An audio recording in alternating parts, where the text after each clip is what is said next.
normally the compost in the summertime will heat up, but at this time of year in the fall and the winter, it's going to freeze.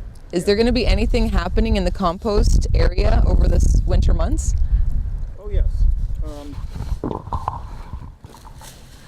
Generally what happens to compost is that it will go down to about freezing, and it'll hover at the freezing point, but it usually doesn't freeze solid through unless there's a lot of liquids in it. If there's a lot of liquids, it will freeze. So if you dig open a compost pile in the winter, sometimes the steam will come out of it, and sometimes what you'll see is worms crawling around, so there's still life inside of it. Right. Okay.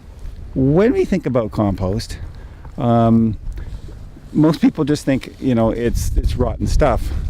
It's interesting though, because all of the things that you eat and you live that keep us alive come from certain dirt and soil, and compost is the conversion of this into dirt and soil. And so all life hinges on this conversion process. And so we look at it as an irritation that we have this mess that we have. Like, where do we get rid of we throw it in the dump, we throw it in the garbage, instead of using it as a resource to make our crops grow better, or to make our life better. Mm-hmm. So we're missing out on something when we don't take advantage of that. And so I think the next generation is going to find that they think that their life is going to be around computers. It's going to be around dirt. Soil and the preservation of it. Feeding people. We've got right. 6 billion people. We'll have more, and we've got to feed them. And we don't have a lot of land that's really good land. We'll have to make it good land. We make it good land by making soil. So the first step to growing things is always soil. Right. So soil farming, that's the future. You heard it here, folks. Is there any type of consistency that we're supposed to be looking for to tell us when our compost is ready to use in the flower beds or in the gardens? Yes, absolutely. You're right. So it looks like this, but if I squeeze it, you can see that it starts to form like a ball, like you would maybe a snowball. Okay, and when I squeeze it, there's no water dripping out of it. So it's just enough moisture to make it bind, but not, and that's the way perfect soil forms.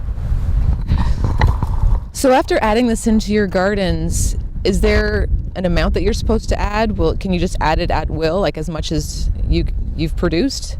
You think of the soil being about 10 inches deep that the plants live in. 10% of that can be new compost. So 10-to-1 ratio is normal. This compost pile will probably be, when it's finished, about 6 to 8 feet high, and it will drop down to maybe just over a foot. So 1/8 of what you start out with. And out of that, we will screen out all of the broken sticks and things like that, and it'll be less than that. So what would be the problem in adding too much compost to your garden? What would you see? What will happen is it will increase the amount of weeds that you'll get, because there's more life in the ground than can be consumed by the plants. So you're inviting pests by putting too much in. So you would just continue to layer the browns and the greens even in the winter time, and you would see a drop in the size of the compost in the springtime when everything thaws, and it'll keep dropping all through the winter. Okay. It keeps digesting all through the winter. Slower, but it keeps doing it. Thanks so much for sharing your wisdom with us, and look forward to seeing you here at the lodge again soon. Okay, bye.